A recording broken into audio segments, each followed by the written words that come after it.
আসসালামু আলাইকুম ওয়া রাহমাতুল্লাহি ওয়া বারাকাতুহু। আজকে এত সুন্দর একটা আয়োজন, এই আয়োজনটা হচ্ছে আমাদের কচিকাঁচা বাচ্চারা কোরআন শরীফের সবক গ্রহণ করবে। এখানে যে বাচ্চারা কোরআন শরীফের সবক নিবে,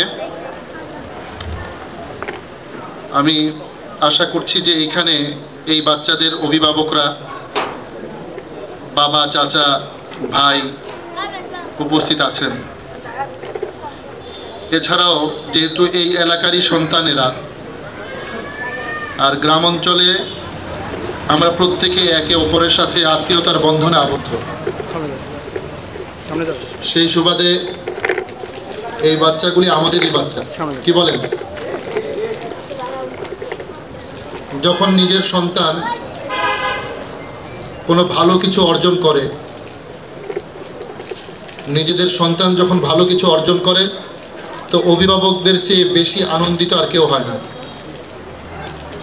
সেই সুবাদে আজকে যেহেতু এরা পবিত্র কোরআনে মাজিদের সবক নিবে, এজন্য আজকের দিনটা আমাদের জন্য, সবার জন্যই আনন্দের দিন। কি বলেন? সবার জন্য আনন্দের দিন। আর সবচেয়ে সৌভাগ্যের বিষয় হচ্ছে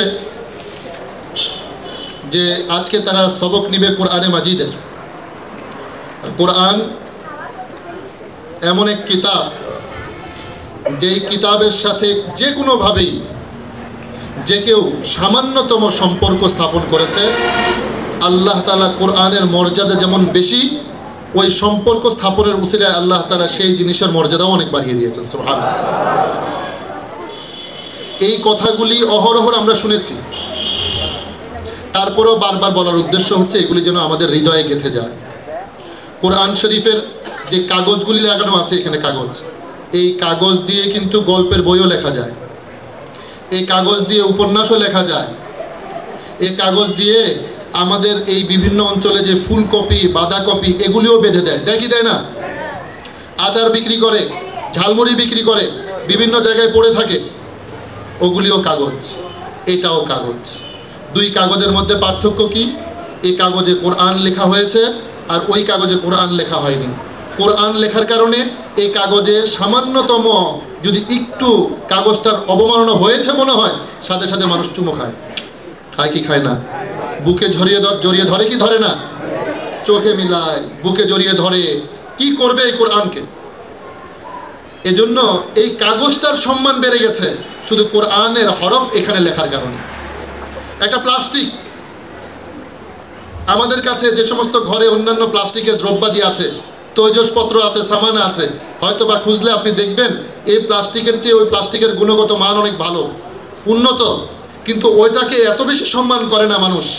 এই কোরআনের কারণে এই প্লাস্টিকের মর্যাদা বেড়ে গেছে যে এটাকেও মানুষ বুকে জড়িয়ে ধরে। কোরআনের গিলাফ লাগায় কাপড় দিয়ে, খুব দামি কাপড় না, জাপানি টরের কাপড় দিয়ে কেউ কোরআন শরীফের গিলাফ বানায় না, সাধারণ সুতি কাপড় দিয়ে বানায়। কিন্তু সাধারণ হতে পারে দামের দিক থেকে, টাকা পয়সার দিক থেকে, মূল্যের দিক থেকে, কিন্তু কোরআন শরীফের সাথে যখন এটার সম্পর্ক স্থাপন হয়ে যায়, তখন এটার মর্যাদা এত বেড়ে যায়, এত বেড়ে যায়, এত বেড়ে যায় যে কোরআনকে চুমা দেওয়ার সময় মানুষ ওই জিনিসকেও চুমা দেয়। কোরআনের সাথে সম্পর্ক রাখার কারণে রমজান মাসের দাম বেড়ে গেছে। কোরআনের সাথে সম্পর্ক রাখার কারণে অসংখ্য হাফেজে কোরআনকে আল্লাহ তাআলা ইজ্জত দিয়ে দিয়েছে। এজন্য আজকে যে আমরা এখানে আসছি, এই যে প্রতিষ্ঠান আমাদের এখানে, এই প্রতিষ্ঠানগুলিও ইট পাথরে গড়া, সিমেন্ট বালু দিয়ে গড়া, আপনার আমার বাড়িও ইট বালু সিমেন্ট দিয়ে গড়া, কিন্তু সেখানের তুলনায় এই প্রতিষ্ঠানকে আমরা বেশি ভালোবাসি এই কারণে যে এই প্রতিষ্ঠানে এই কোরআনকে শিক্ষা দেওয়া হয়। এজন্য আমরা আমাদের দিল থেকে কোরআনকে সবাই ভালোবাসি তো? যারা কোরআন শরীফ শিখছে তাদেরকে ভালোবাসি তো? যেই প্রতিষ্ঠানে কোরআন শরীফ শিক্ষা দেওয়া হয় এই প্রতিষ্ঠানকে ভালোবাসি তো? এখন যেহেতু কোরআন শরীফের সবক দেওয়া হবে, দামি কিতাব, সবচেয়ে বিশুদ্ধ কিতাবের সবক দেওয়া হবে, তাহলে যেই অনুষ্ঠানে এই সবক দেয়া হলো, এই অনুষ্ঠানের মর্যাদা অন্যান্য অনুষ্ঠানের চেয়ে বেশি না কম? যদি ওই অনুষ্ঠানের মর্যাদা বেশি হয়, অন্যান্য অনুষ্ঠানে অংশগ্রহণকারীদের মর্যাদা আর এই অনুষ্ঠানে অংশগ্রহণকারীদের মর্যাদা, দুইটার মধ্যে বেশি কোনটা? এজন্য এই অনুষ্ঠানে, এই মর্যাদাপূর্ণ অনুষ্ঠানে, এই অনুষ্ঠানে অংশগ্রহণ করে মর্যাদার অধিকারী আল্লাহ তাআলা যে আমাদের সবাইকে বানালেন, এজন্য শুকরিয়া আদান বলি আলহামদুলিল্লাহ। আমরা এখন সবক দিব, সবক গ্রহণ করবে লিপিবদ্ধভাবে, যাদের তালিকা দেওয়া হলো এই বাচ্চারা। কিন্তু এই অনুষ্ঠানে অংশগ্রহণের উসিলায় আমরা যারা এখানে বসে আছি, আমরা সবাই সবক গ্রহণ করবো ইনশাআল্লাহ। পারবো না ইনশাআল্লাহ? সবাই পারবো তো? সবাই আমার সাথে সাথে পড়ি। বিসমিল্লাহির রহমানির রহিম। রব্বি জিদনি ইলমা। রব্বি জিদনি ইলমা। রব্বি ইশরাহ লি সাদরি ওয়ায়াসসির লি আমরি واحلل عقدة من لساني ويفقه قولي ربي يسر ولا تعسر وتمم بالخير أعوذ بالله من الشيطان الرجيم بسم الله الرحمن الرحيم الحمد لله رب العالمين الرحمن الرحيم مالك يوم الدين إياك نعبد وإياك نستعين اهدنا الصراط المستقيم صراط الذين أنعمت عليهم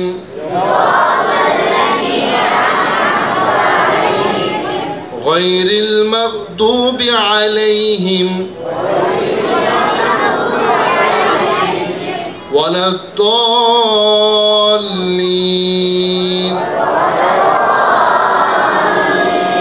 صدق الله العظيم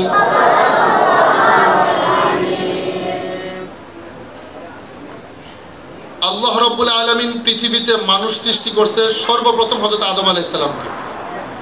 এরপরে যুগে যুগে অনেক নবী পাঠিয়েছেন প্রয়োজনে, যেখানে যেখানে প্রয়োজন। এমনও সময় গিয়েছে যে জায়গায় একসাথে রাসূল সাল্লাল্লাহু আলাইহি ওয়াসাল্লাম একসাথে অসংখ্য নবীকে দুনিয়াতে পাঠিয়েছে। একসাথে এই এলাকায় একজন, পাশের জনপদে একজন, আরেক জনপদে একজন, এরকম অনেক নবী পাঠিয়েছে। এটা শুধু এই জন্য যাতে করে সমস্ত মানুষ আল্লাহ তাআলার হুকুম মাননেওয়ালা হয়ে যায়, আর আল্লাহর দেওয়া যে নবী, ওই নবীর পথকে অনুসরণ করে সবাই আল্লাহর পছন্দনীয় জায়গায় জান্নাতে পৌঁছে যেতে পারে। রাসূল আকরাম সাল্লাল্লাহু আলাইহি ওয়াসাল্লাম আসার পরে আল্লাহ তাআলা পিছনের সমস্ত নবীদের আনিত যে সমস্ত বিধানগুলি আছে এগুলিকে রহিত করে দিয়েছেন, বাতিল করে দিয়েছেন। একমাত্র দুনিয়ার মধ্যে ইসলামকে আল্লাহ তাআলা প্রতিষ্ঠিত করেছেন। এজন্য বলে যে ইন্না দীনা ইনদাল্লাহিল ইসলাম। আল্লাহ তাআলার কাছে একমাত্র মনোনীত ধর্ম কোনটা? ইসলাম। আল্লাহর কাছে একমাত্র মনোনীত ধর্ম কোনটা? ইসলাম ছাড়া অন্য যে কোনো নামে যে কোনো ধর্মই হোক, এটা আল্লাহ তাআলার কাছে এখন আর মনোনীত নয়। এখন আগে খ্রিস্টান ধর্ম ছিল, ইহুদি ধর্ম ছিল, এই সমস্ত ধর্মগুলি প্রতিষ্ঠিত ছিল। যখন ইসলাম এসে এগুলিকে বিলুপ্ত করে দিয়েছে, এবার যারা খ্রিস্ট ধর্মের অনুসারী, যারা ইহুদি ধর্মের অনুসারী, যারা শুধু প্রবৃত্তির অনুসরণ করতে গিয়ে ধর্মের অনুসরণ করেছে, তারা আল্লাহ তাআলাকে স্বীকার করে না, নবীকে স্বীকার করে না। এজন্য তারা ইসলামকে বাদ দিয়ে তারা তাদের সেই ধর্মের মধ্যে রয়ে গেছে, যে আমাদের বাপ দাদারা যে ধর্ম নিয়ে আসছে আমরা সেটার মধ্যে থাকব। এজন্য তারা তাদের প্রয়োজনে তাদের উপরে নাজিল হওয়া তাওরাত, জবুর, ইনজিল এই সমস্ত কিতাবকে অনেকবার পরিবর্তন করেছে নিজেদের স্বার্থে। এখন এই যে কোরআনকে আল্লাহ তাআলা 1400 বছর আগে নাজিল করেছেন। আমরা যে সূরা পড়লাম সূরায়ে ফাতিহা, আমরা জানি সর্বপ্রথম যে আয়াত নাজিল হয়েছে ইকরা বিসমি রাব্বিকাল্লাযী খলাক, এটা হচ্ছে আয়াত, সর্বপ্রথম নাজিলকৃত আয়াত। আর যে সূরাটা পড়েছি এটা হচ্ছে আল্লাহ তাআলার পক্ষ থেকে রাসূল সাল্লাল্লাহু আলাইহি ওয়াসাল্লামের উপরে নাজিল হওয়া পূর্ণাঙ্গ সর্বপ্রথম সূরা হিসাবে সর্বপ্রথম সূরায়ে ফাতিহা নাজিল হয়েছে। এই সূরায়ে ফাতিহার মধ্যে আল্লাহ তাআলা কোরআন শরীফের একেবারে শুরুতেই যে ব্যক্তি কোরআন শরীফ পড়তে যাবে তাকে সূরায়ে ফাতিহার মাধ্যমে আল্লাহ তাআলা দোয়া শিক্ষা দিয়েছেন। আলহামদুলিল্লাহি রাব্বিল আলামিন, যে আমি যদি দোয়া করি, আল্লাহর কাছে মুনাজাত করি, বিভিন্ন জিনিস চাই, তো আল্লাহ তাআলার কাছে কি পদ্ধতিতে চাইবো, পদ্ধতিটা আল্লাহ তাআলা শিখাই দিয়েছেন যে সর্বপ্রথমে আল্লাহ তাআলার শুকরিয়া আদায় করা চাই। আলহামদুলিল্লাহি রাব্বিল আলামিন আর রহমানির রহিম মালিক ইয়াউমিদ্দিন ইয়াকা না'বুদু ওয়া ইয়াকা নাস্তাইন। যখন প্রশংসা হয়ে গেল, এবার আল্লাহ তাআলা বলেছে, আল্লাহ আমি তার কারো ওর ইবাদত করি না, ইয়াকা না'বুদু ওয়া ইয়াকা নাস্তাইন, আপনারই ইবাদত করি, আপনার কাছেই সাহায্য প্রার্থনা করি। এরপরে আল্লাহ তাআলাকে বলতেছে, আল্লাহ ইহদিনাস সিরাতাল মুস্তাকিম, আমাদেরকে সরল সঠিক পথ দেখান। কারণ আমাদের যে চোখ, আমাদের যে মেধা, আমাদের যে চিন্তা চেতনা, যে কোনো সময় ভুল ভ্রান্তির মধ্যে আমরা জড়ায় যেতে পারি, আমাদেরকে সঠিক পথ দেখান। আর ওই সমস্ত ব্যক্তিদের পথ দেখান যাদেরকে আপনি আপনার পথে চলার কারণে পুরস্কার দান করেছেন।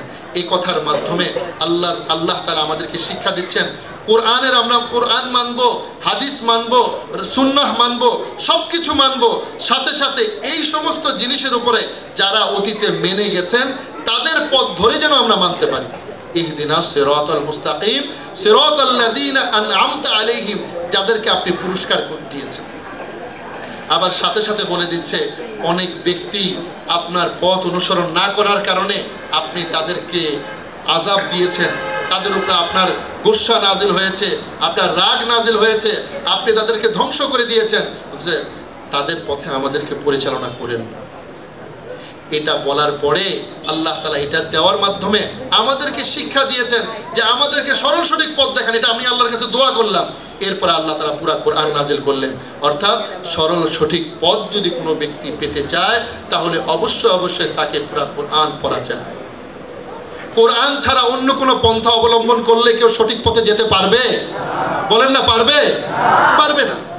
এই কোরআনকে আমি আপনি সহজে বুঝতে পারবো না বিধায় আল্লাহ তাআলা রাসূল আকরাম সাল্লাল্লাহু আলাইহি ওয়াসাল্লামকে দুনিয়াতে পাঠাইছেন এবং তার মাধ্যমে অসংখ্য হাদিস, অসংখ্য সুন্নাহ আমাদের মধ্যে দিয়েছেন। এই কোরআন আর কোরআনের পরে সুন্নাহ হাদিসগুলি এই কোরআনেরই ব্যাখ্যা। আজকে পৃথিবীতে কোনো মানুষ ঈমানকে আর ইসলামকে ধ্বংস করার জন্য সর্বপ্রথমে মুসলমানদের মনের ভিতরে আঘাত তৈরি করার জন্য কোরআনের অবমাননা করে, কোরআনের আয়াতের অবমাননা করে। কোনো ব্যক্তি কোরআনের একটা হরফকেও যদি অস্বীকার করে তার ঈমান থাকবে? থাকবে না।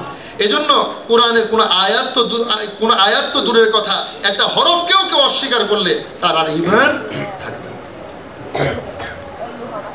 আজকে পৃথিবীর মধ্যে যত ধর্ম আছে, চাই ইহুদি হোক, চাই খ্রিস্টান হোক, চাই বৌদ্ধ হোক, চাই আরও অন্যান্য ধর্ম হোক, চাই হিন্দু ধর্ম হোক, এরা প্রত্যেকেই এক ব্যাপারে ভিন্ন ভিন্ন, তাদের ধর্ম ভিন্নতা থাকতে পারে, তাদের সিস্টেম ভিন্নতা থাকতে পারে, কিন্তু এক ব্যাপারে সবাই একমত যে আমরা সবাই ইসলাম বিরোধী, আমরা সবাই ইসলামকে ধ্বংস করতে চাই। এ ব্যাপারে সমস্ত কুফরি শক্তি এক। কথা কি ঠিক না বেঠি? সমস্ত কুফরি শক্তি এক। আমরা ইহুদি খ্রিস্টানদের ষড়যন্ত্রের শিকার যতটুকু না হব, তার চেয়ে বেশি ষড়যন্ত্রের শিকার হচ্ছি আমাদের পার্শ্ববর্তী রাষ্ট্রেও হিন্দুস্তান, ভারতে যে হিন্দু সম্প্রদায় আছে তাদের মধ্যে যারা সবচেয়ে বেশি উগ্র, তাদের বিভিন্ন ধরনের ষড়যন্ত্রের শিকার আমরা। আজকে আপনারা অনেকেই শুনবেন যারা বিশেষ করে এই মসজিদে জুমা পড়েন, আমি তাদের সামনে এই বিষয়গুলি আলোচনা করেছি। কিন্তু আমার কাছে মনে হয়েছে আজকে যে পরিমাণ যুবকরা এখানে একত্রিত হয়েছে, যুবকরা যদি এই বিষয়গুলি জেনে যায়, যুবকরা যদি সোচ্চার হয়, তারা যদি তাদের সোশ্যাল মিডিয়াতে, তাদের ফেসবুকে এ ব্যাপারে সোচ্চার থাকে, তাহলে কাফেরদের, হিন্দুদের, উগ্রবাদীদের সমস্ত ধরনের ষড়যন্ত্রকে নস্যাৎ করে দেওয়া এই যুবকদের দ্বারাই সম্ভব। আরো আস্তে ঠিক বলেন, শুনে ফেলবে তো। তারা একটা নতুন পন্থা চালু করেছে, নাম দিয়েছে ভাগোয়া লাভ ট্র্যাপ, এরকম একটা নাম দিয়েছে, ভাগোয়া লাভ ট্র্যাপ। এটার মাধ্যমে তারা মুসলমান যে সমস্ত মেয়েরা আছে, এই সমস্ত মেয়েদের সাথে সম্পর্ক স্থাপন করে। প্রথমে বিভিন্নভাবে বন্ধুত্ব স্থাপন হয়, তারপরে আস্তে আস্তে তাদের সাথে প্রেমের সম্পর্ক হয়, তারপরে তাদের সাথে ফিজিক্যাল রিলেশন হয়, তারপরে তাদেরকে নষ্ট করে দিয়ে, ঈমান নষ্ট করে দিয়ে, তারপরে তাদেরকে ছেড়ে দিয়ে আবার আরেকজনের ব্যাপারে ধরে। এটা তাদের একটা মিশন। পদ্ধতি কি দেখেন, পদ্ধতিটা কত ডেঞ্জারাস পদ্ধতি, সচেতন থাকতে হবে। তারা, এটা তো কোনো এককভাবে চেষ্টা না, এটা গ্রুপ ভিত্তিক চেষ্টা।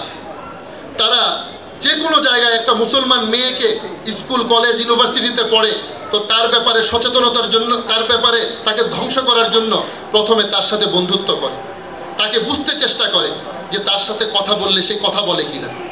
দেখলো যে হ্যাঁ কথা বলে, বন্ধুত্ব করা যায় কিনা, হ্যাঁ বন্ধুত্ব করা যায়। এরপরে বন্ধুত্বের পরে আস্তে আস্তে তার সাথে প্রেমের সম্পর্ক স্থাপন করে। যদি দেখে যে না এই মেয়ে খুব শক্ত, এর সাথে প্রেম করা যাবে না, এ আমাদেরকে এরকম চান্স দিচ্ছে না, তখন তাকে প্রথমত তার কাছে সেখানে যায় এবং তাদের কাছে ব্ল্যাক ম্যাজিক আছে, তাদের কাছে কালো জাদু আছে। এই কালো জাদুর মাধ্যমে এই মেয়েটাকে কেমন ধরনের চেঞ্জ করে ফেলে যে তাদের কথা অনুযায়ী উঠবোস করে। এরপরে এই মেয়েটার সাথে বিভিন্ন সম্পর্কে জড়িয়ে এই সমস্ত ছবি, ভিডিও এগুলি তৈরি করে এরপরে এই মেয়েকে বারবার ব্ল্যাকমেইল করতে থাকে। ব্ল্যাকমেইল করতে করতে একসময় এমন পরিস্থিতি হয় যে তাকে মানতে বাধ্য করে যে বারবার তোমার কাছে আসবে, একজন দুইজন না, পরে গ্রুপে আলোচনা হয়ে গ্রুপ ভিত্তিকভাবে তার কাছে আসতে থাকে। কতটা কষ্ট এই মেয়েটা। একটা সময় যখন সে বুঝতে পারে, তখন না পারে পরিবারের সাথে কথা বলতে, না নিজের আত্মীয় স্বজনকে জানাতে পারে, না বন্ধু বান্ধবকে জানাতে পারে, গোপনে নিজেকে নিজে শেষ করে দেওয়ার পরিকল্পনা করে। অনেকে আত্মহত্যাও করে, জানাও যায় না কেন আত্মহত্যা করছে, আসলে তো তাকে আগেই নষ্ট করে দিয়েছে। আর যে সমস্ত মেয়েরা তাদের এই কথাগুলি শুনে না, তো তাদেরকে ব্ল্যাক ম্যাজিকের মাধ্যমে চেঞ্জ করে তাদেরকে এখান থেকে নিয়ে চলে যায়। দেখা যায় যে হয়তো ভারতে পাচার করে দিয়েছে, অথবা বাংলাদেশেরই কোনো পতিতালয়ে বিক্রি করে দিয়েছে। আমাদের পরিবাররা দেখে যে একদিন পালিয়ে গেছে, নাই কোথায় চলে গেছে, হয়তো কারো কাছে চলে গেছে, আমরা খোঁজ নিয়ে পাইও না, এমন পরিস্থিতি তৈরি হয়ে যায়। এভাবে মুসলমানদেরকে ধ্বংস করে দিচ্ছে, ক্ষতি করে ফেলতেছে। অহরহর ঘটনা এখন মোবাইলের মধ্যে পাওয়া যায়। তাদের একটা সংগঠন আছে, উগ্রবাদী সংগঠন ইসকন, কি নাম বলেন? ইসকন। এই ইসকনের মাধ্যমে তারা সারা বাংলাদেশ সহ সারা ভারতের মধ্যে, পাকিস্তানের মধ্যে, বিভিন্ন দেশের মধ্যে তারা এই কার্যক্রম অগ্রসর করছে। মুসলিম মেয়েদেরকে তাদের ঈমান নষ্ট করার একটা পরিকল্পনা তারা করছে, যে মুসলমান মেয়েদেরকে ধ্বংস করে দিলে ওই গর্ব থেকে আর কখনো ওই সালাউদ্দিন আইয়ুবী তৈরি হবে না, শাহজালাল তৈরি হবে না, মঈনুদ্দিন চিশতি তৈরি হবে না। এজন্য আমরা সবাই এই ব্যাপারে সোচ্চার হওয়া দরকার। স্কুলে পাঠাচ্ছি, কলেজে পাঠাচ্ছি, ইউনিভার্সিটিতে পাঠাচ্ছি, ফ্রি মিক্সিং, একসাথে কোথায় পড়াশোনা করে, কার সাথে পড়াশোনা করে আমরা জানি না, খোঁজ খবর নেই না। আমরা তো মনে করতেছি শিক্ষিত হচ্ছে না। এই শিক্ষিত হওয়ার পিছনে আমার মেয়েটা, আমার কলিজার ধন, আমার আদরের দুলা যে অন্য হিন্দুদের, উগ্রবাদীদের ট্রাপের মধ্যে পড়ে যাচ্ছে, এ ব্যাপারে আমরা খবরও রাখতে পারছি না। এজন্য আমাদের সচেতন হওয়া দরকার আছে কি নাই? আরে মোবাইলের মধ্যে তো কত কিছু সার্চ দেই, ইসকন নামে সার্চ দেই, ইসকনের মাধ্যমে মুসলমানদেরকে ঈমান ধ্বংস করতেছে, এ ব্যাপারটা সার্চ দেই, খোঁজ খবর নেই। যদি আজকে আমরা খোঁজ খবর না নেই, আমরা যদি সচেতন না হই, একসময় এটার আক্রান্তের শিকার আমাদের ঘরও হতে পারে, তখন আমি কার কাছে মুখ দেখাবো? এজন্য নিজের কন্যাকে বাঁচানোর জন্য চেষ্টা করব তো ইনশাআল্লাহ, নিজের বোনদেরকে রক্ষা করার চেষ্টা করব তো ইনশাআল্লাহ। আল্লাহ তাআলা আমাদের সবাইকে তৌফিক দান করেন, ঈমানি জাগরণে জাগ্রত হওয়ার তৌফিক দান করেন। একটা কথা আমি আপনাদের সামনে উপস্থাপন করতে চাই, আমি আপনাদের মাধ্যমে সবার কাছে পৌঁছে দিতে চাই। এই কথাটা হচ্ছে, আজকে যে সমস্ত বাচ্চারা কোরআন শরীফের সবক নিচ্ছে, আমাদের এই প্রতিষ্ঠানে প্রথম শ্রেণী, শিশু শ্রেণী থেকে নিয়ে তৃতীয় শ্রেণী পর্যন্ত পড়াশোনা। তারপরে যেই বাচ্চা মেধাবী, তার মুখস্থ শক্তি বেশি, তাকে আমরা হেফজখানায় পাঠাই। আমরা বিভিন্ন সময় যে অনুরোধটা করি সবার কাছে, যে একটা বাচ্চা শিশু শ্রেণীতে স্কুলেও পড়বে, মাদ্রাসায় পড়লেও পড়বে, প্রথম শ্রেণী থেকে তৃতীয় শ্রেণী পর্যন্ত সে স্কুলেও পড়ালেও পড়বে, মাদ্রাসায় পড়ালেও পড়বে। তো এই দুইটা জায়গায় আপনি যদি মনে করেন আপনার সন্তানকে আপনি জজ বানাবেন, ব্যারিস্টার বানাবেন, মাস্টার বানাবেন, পাইলট বানাবেন, ইঞ্জিনিয়ার বানাবেন, আমাদের আপত্তি নাই। তৃতীয় শ্রেণীর শেষ, আপনি ক্লাস 4-এ স্কুলে নিয়ে ভর্তি করেন। আপনি যদি চেষ্টা করেন তাকে ক্লাস 3 শেষ করার পরে 5-এও ভর্তি করতে পারবেন। এতটুকু যোগ্যতা আলহামদুলিল্লাহ আমাদের মাদ্রাসায় বাচ্চারা পড়ার কারণে হয়ে যায়। যারা অভিভাবক আছেন, অভিভাবকরা যারা খোঁজ খবর রাখেন, কি বলেন, কথা সত্য না মিথ্যা বলেন তো? হ্যাঁ, এখানে তৃতীয় শ্রেণী পড়ার পরে আপনি চাইলে আপনার বাচ্চাকে ক্লাস 5-এও ভর্তি করতে পারবেন। ক্লাস 5-এর যে বাচ্চারা যতটুকু যোগ্য, আমাদের তৃতীয় শ্রেণীর বাচ্চারা ওই যোগ্য। কিন্তু এখানে কেন আমি স্কুলের পরিবর্তে মাদ্রাসার কথা বলছি? এজন্য বলছি যে স্কুলে একটা ছেলে বাংলা, অঙ্ক, ইংরেজিতে যোগ্য হয়ে ওঠে তৃতীয় শ্রেণীতে, আমার এখানেও ওই বাচ্চারাই বাংলা, অঙ্ক, ইংরেজিতে যোগ্য হয়ে উঠবে। সাথে সাথে কি হবে, তার কোরআন শরীফ, পুরো কোরআন শরীফ সে দেখে দেখে সুন্দরভাবে পড়তে পারবে। সাথে সাথে কি হবে, অনেক বাচ্চারা 30তম পারা পুরোটা মুখস্থ হয়ে যাবে। অনেক বাচ্চারা নামাজ পড়ার জন্য যে সমস্ত সূরাগুলি দরকার, এই সূরাগুলি তার মুখস্থ হয়ে যাবে। অনেক বাচ্চারা, আমাদের এটা যে সিস্টেম সিলেবাসের মধ্যে আছে, যে জায়গায় জায়গায় যে সমস্ত সুন্নত দোয়াগুলি আছে, এগুলি তার মুখস্থ হয়ে যাবে। 40টা হাদিস মুখস্থ হয়ে যাবে, মাসআলা মাসাইলগুলি মুখস্থ হয়ে যাবে। ওই বাচ্চাকে আপনি যদি চান প্রাপ্তবয়স্ক হওয়ার পরে যেই কোনো জায়গায় তাকে ইমামতিতে লাগাই দিতে পারবেন। তাকে যদি বলেন জুমা পড়াও, সে জুমা পড়াইতে পারবে। জানাজার নামাজ পড়াও, জানাজার নামাজ পড়াইতে পারবে। তাকে যদি ঈদের নামাজ পড়াইতে বলেন, ঈদের নামাজ পড়াইতে পারবে। আপনি বলেন, স্কুলে কোনো ছেলে তৃতীয় শ্রেণী পাশ করার পরে পারবে এই ছেলে? বাংলা, অঙ্ক, ইংরেজি পারবে, কিন্তু তাকে জানাজা পড়াইতে দিলে পারবে না। তাকে যদি জুমা পড়াইতে দেন, পারবে না। তাকে যদি ঈদের নামাজ পড়াইতে দেন, পারবে না। তাকে 40টা হাদিস মুখস্থ বলতে বললে পারবে না। এরপরে আসে, আপনারা অনেক সময় আসবেন, দেখে যাবেন আমাদের বাচ্চারা চক সিলেটের মধ্যে, কলম খাতার মধ্যে যেভাবে লেখে, এই লেখাগুলি এত সুন্দর হয় যে আপনি দেখলে অবাক হবেন যে এটা কি হাতের লেখা না কম্পিউটার দিয়ে লেখা হয়েছে। এজন্য আপনাদের সবার কাছে আমাদের উদাত্ত আহ্বান থাকবে, প্রত্যেকটা মুসলমানের সন্তান তার পড়াশোনার শুরু হবে পবিত্র কোরআনের মাধ্যমে। কি বলেন? সবাই তৈরি আছি তো ইনশাআল্লাহ? নিজের সন্তানের ব্যাপারেও নিয়ত করি, পাশাপাশি আমাদের আশেপাশে যে সমস্ত বাচ্চারা আছে তাদের পরিবারকেও, তাদের অভিভাবকদেরকেও আমরা এই কথা বলার চেষ্টা করবো ইনশাআল্লাহ। আল্লাহ তাআলা আমাদের সবাইকে, এ সমাজকে সমস্ত ধরনের ফিতনা ফাসাদ থেকে, কুফরি শক্তির ষড়যন্ত্র থেকে আমাদের সবাইকে হেফাজত করেন। সবাই বলে আমিন। আল্লাহ তাআলা আমাদের সবাইকে আল্লাহ তাআলার পরিপূর্ণ গোলাম হওয়ার তৌফিক দান করেন। সবাই বলে আমিন। দুরূদ শরীফ পড়ে আল্লাহুম্মা সাল্লি আলা সাইয়্যিদিনা।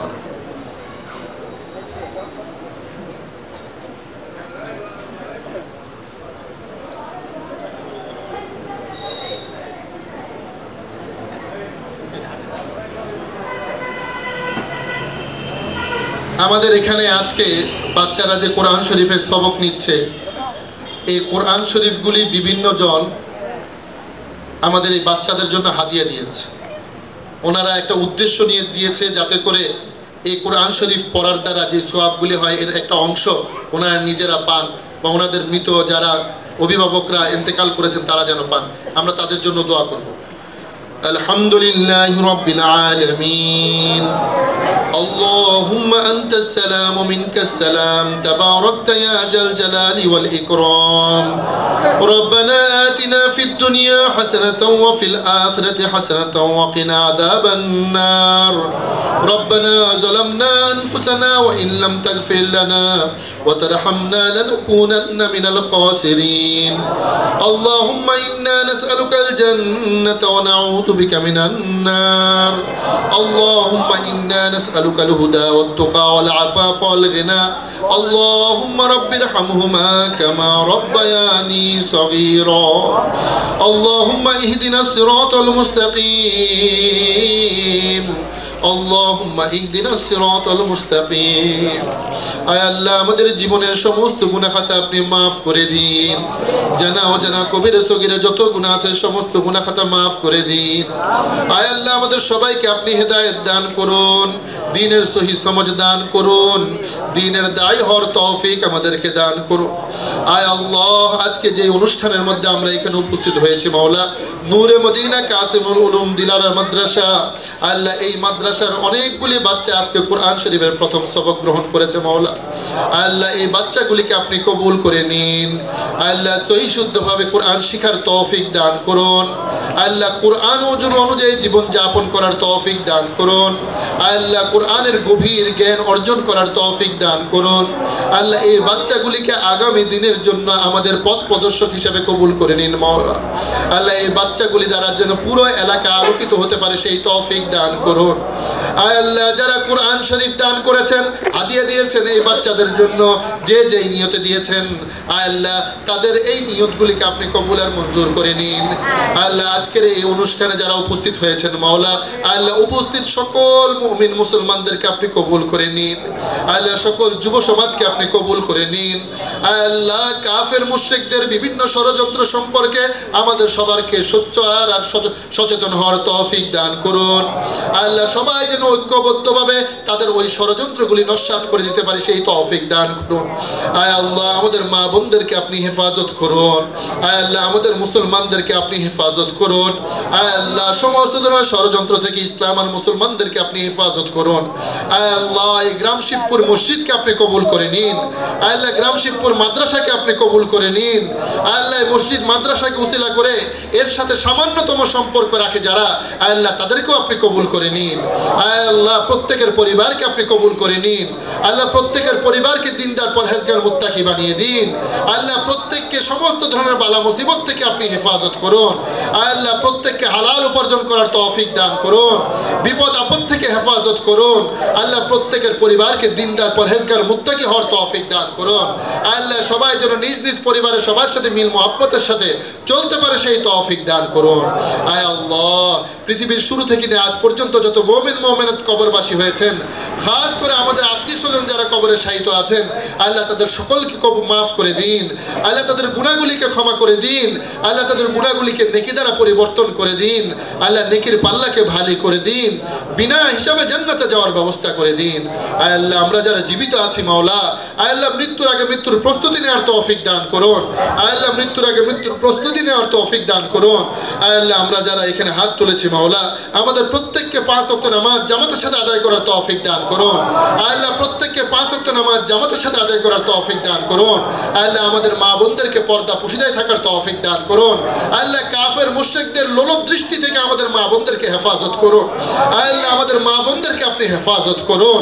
আল্লাহ তাদেরকেও আউয়াল ওয়াক্তে পর্দা পুশিদায় থেকে নামাজ আদায় করার তৌফিক দান করুন। আয় আল্লাহ হুজুর সাল্লাল্লাহু আলাইহি ওয়াসাল্লামের তোফাইল আমাদের দোয়াকে কবুল করে নিন। সাহাবায়ে কেরামের তোফাইল আমাদের দোয়াকে কবুল করে নিন। ওলি গাউস কুতুবের তোফাইল আমাদের দোয়াকে কবুল করে নিন। আল্লাহ ছোট্ট ছোট্ট মাসুম বাচ্চাদের উসিলে আমাদের দোয়াকে কবুল করে নিন। আল্লাহ কুরআনে হাকিমের উসিলে আমাদের দোয়াকে কবুল করে নিন। কালিমায়ে তাইয়্যিবার উসিলে আমাদের দোয়াকে কবুল করে নিন। রাসূল সাল্লাল্লাহু আলাইহি ওয়াসাল্লামের উসিলে আমাদের দোয়াকে কবুল করে নিন। সুবহান রাব্বিকা রাব্বিল ইজ্জাতি আম্মা ইয়াসিফুন ওয়া সালামুন আলাল মুরসালিন ওয়ালহামদুলিল্লাহি রাব্বিল আলামিন। বাচ্চারা কোরআন শরীফ নিয়ে যাও, একজন একজন করে আসো।